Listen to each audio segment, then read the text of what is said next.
Hoje é dia do quadro Seu Direito, com o advogado José Luiz Vieira, que já está aqui conosco. E nós vamos continuar falando sobre a proposta de emenda constitucional que dá aos trabalhadores domésticos os mesmos direitos trabalhistas que os demais trabalhadores rurais e urbanos. Pois é, doutor José Luiz, boa tarde, bem-vindo mais uma vez ao ABTV.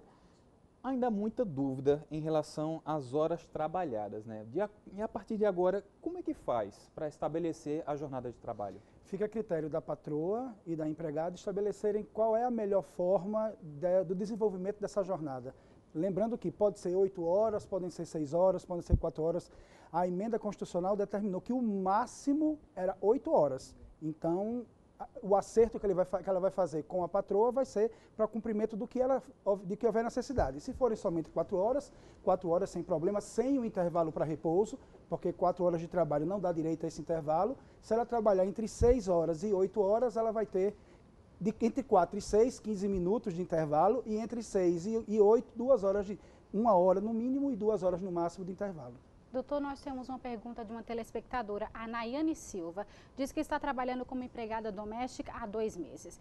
Ela diz que trabalha de 8 da manhã às 2 da tarde, de segunda a sexta-feira. Como é que fica a adequação da nova jornada de trabalho para ela? Não, ela permanece nesse horário das 8 às 14, lembrando que ela vai ter um intervalo aí menor, ela vai ter um intervalo apenas de 15 minutos pelo tempo que ela trabalha, e isso vai no meio da jornada. Não existe na legislação nada obrigando que seja no meio, mas o entendimento é de que o intervalo seja concedido no meio da jornada. Então ela trabalharia 6 horas, teria um intervalo de 15 minutos e mais 3 horas. Doutor, o empregador também deve pagar outros benefícios. Um deles é o auxílio creche. Como isso deve ser feito? O auxílio creche ele é concedido, na grande maioria das vezes, pelas empresas. Então, agora a Constituição previu essa possibilidade de que seja concedido também para a empregada doméstica.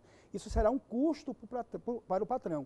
Então, se ela receber, por exemplo, R$ 678 de remuneração e tiver uma criança na creche, a criança vai ter direito até 6 anos de estar na creche e o patrão vai pagar o valor referente. Para isso, ela precisa comprovar. Ela precisaria encaminhar para entregar ao patrão o recibo ou uma nota fiscal de onde a criança está na creche. E o pagamento do salário família? Olha, o salário família é um benefício previdenciário. Quem paga é a Previdência. Mas a sistemática usada pelas empresas ele paga o salário família e abate isso na contribuição previdenciária. Então, se por acaso a empregadora doméstica tiver que pagar R$ 50 de INSS e pagaria o salário família para essa empregada doméstica, ela teria que ter 20% de desconto. Então, a empregadora iria recolher apenas 30%. Lembrando que a lei ainda precisa ser regulamentada. Então, não há regulamentação nem para o auxílio creche e nem para o salário família. E é bom lembrar também que tudo isso é garantido se houver um contrato, não é isso? Como é que faz? Exatamente. Isso tudo precisa estar previsto no contrato. O contrato entre as partes vai ficar estabelecido conforme o desejo de ambas. Agora, é preciso ter cuidado com algumas cláusulas, com algumas situações. Pois é, nós vamos mostrar agora alguns itens para que você possa ver no contrato na hora de fechar o acordo com o empregado doméstico. Inclua a explicação da razão do contrato. Destaque que ele está sendo elaborado a partir da data X e que tem por objetivo estabelecer regras das atividades e horários de forma conjunta. Fixe uma jornada de trabalho diária. Informe que, se ultrapassada a referida jornada, será feito o pagamento de horas extras. Informe se será realizado um controle de horas e de que forma, ou se a empregada dirá os dias em que ultrapassou a jornada e em quanto. Deixe claro se a doméstica vai morar no local de trabalho à disposição do empregador ou se vai passar a semana no emprego sem trabalhar no período da noite. Se contratada para trabalhar na parte noturna, especifique o horário e como será remunerada. Informe que o FGTS será recolhido na forma da lei. Inclua as assinaturas das 2 testemunhas, sendo uma da empregada e outra do empregador.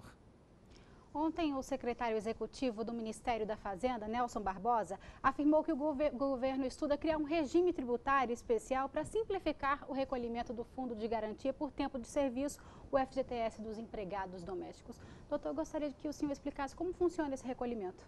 O recolhimento do FGTS é de 8%, calculado sobre toda a remuneração da empregada. Então, se ela tem a remuneração dela de 678, fez horas extras, vai receber por essas horas extras, também isso é incluído na base de cálculo. Então, não seria apenas o salário mínimo, seria o salário mínimo, mais as horas extras que ela vier prestar, mais o adicional noturno que porventura ela tenha, caso isso fique regulamentado. Pois é justamente isso. O FGTS ainda precisa de regulamentação no caso da PEC das domésticas, né? Sim, ainda precisa de regulamentação. Até a publicação, até a promulgação da PEC, a empregada doméstica ela era facultativo o seu FGTS, não era algo obrigatório. E já existia um procedimento. Então, nós não sabemos ainda se vai ser utilizado o mesmo procedimento para recolhimento desse FGTS. Então, por isso que ainda precisa de regulamentação.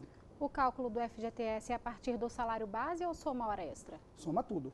É a hora extra mais o salário, e aí tem muito pouca gente que está comentando. Em cima da hora extra também tem o repouso semanal remunerado. O custo vai aumentar. Então, se você vai ter hora extra, é preciso que você tenha cuidado com isso, controle a jornada da sua empregada, acerte com ela como vai ser feito, ou é feito num livro de ponto, ou compra-se uma ficha na livraria, não há problema disso. Agora, é preciso que haja um acompanhamento.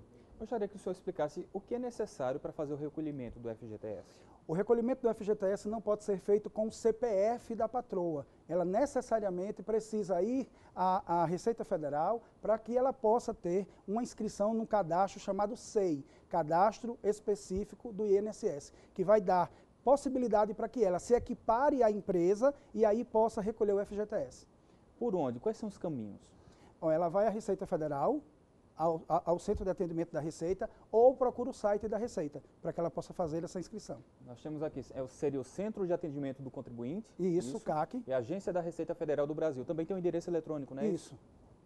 O www.receita.fazenda.gov.br. Há algum documento que é necessário levar? Os seus documentos pessoais, tá? Para que ela possa fazer essa inscrição. E aí todo o recolhimento de FGTS, que deve ser feito todo dia 7 de cada mês. O FGTS é feito no dia 7 de cada mês, salvo esse dia não seja um dia de expediente bancário, ela precisa antecipar esse recolhimento. Por exemplo, domingo agora é dia 7, então se tivéssemos de recolher, nós não poderíamos recolher nem no dia 7, nem no domingo, nem no sábado, teria que recolher na sexta-feira, dia 5. Então isso ainda não está regulamentado, volto a dizer, é preciso ter cuidado com isso. Quais direitos terão os empregados que trabalham há muitos anos e foram mandados embora? Olha, a legislação ela não é retroativa. O direito dele vai passar a existir a partir de agora. Então, a partir de agora, se ela realizar horas extras, ela vai ter direito a receber. Se ela realizar adicional noturno, ainda não, porque não foi regulamentado. FGTS ainda não, porque não foi regulamentado. A lei existe, o seu direito está existindo, mas você não pode efetivamente exercê-lo, porque ainda falta a regulamentação para algumas coisas. E como fica o caso das domésticas que dormem no trabalho e não seguem as 8 horas de jornada? Olha, ela vai ter que seguir as 8 horas agora, se ela não seguir, a patroa vai pagar hora extra, e aí ela vai ter que se organizar, a patroa com a empregada, para ver qual o melhor horário que ela vai iniciar. Porque imagina só, ela dorme no trabalho, e para poder dar tempo de fazer tudo, ela não poderia começar a sua jornada às 6h30 da manhã. Se ela começar às 6h30 da manhã, ela vai sair mais cedo. Então, no final da tarde, para fazer o jantar, não vai ter como fazer. Então, é preciso se organizar para isso. E não precisar dela durante a madrugada. Porque se você precisar e chamar a empregada, isso vai gerar o que se chama de hora extra noturna, que ainda é mais caro do que a hora extra e mais caro do que o adicional noturno. A patroa pode descontar os 6% relativo ao Vale Transporte? Sim, o Vale Transporte é possível sim o desconto, aí ela vai equilibrar. E outra coisa, já que temos jornada, também é possível descontar as faltas. Se a empregada faltou, ela tem que justificar. Se ela foi ao médico, tem que trazer o atestado médico. Não dá mais para existir aquela amizade que existia antes. E substituir por qualquer coisa. Eu estou dando um desodorante para minha empregada, eu estou dando um sabonete para minha empregada. Isso não substitui remuneração. Se você está concedendo essas coisas, você quiser continuar, pode continuar. Agora que isso não substitui o salário. Você não pode dizer que vai deixar de pagar o salário e de pagar o FGTS, porque você está dando alguma coisa para sua empregada. Muito obrigado por tirar mais essas dúvidas. É um assunto que vai render muito ainda, mas a gente deve ter esclarecido muitas dúvidas já. É verdade. Até semana que vem. Até.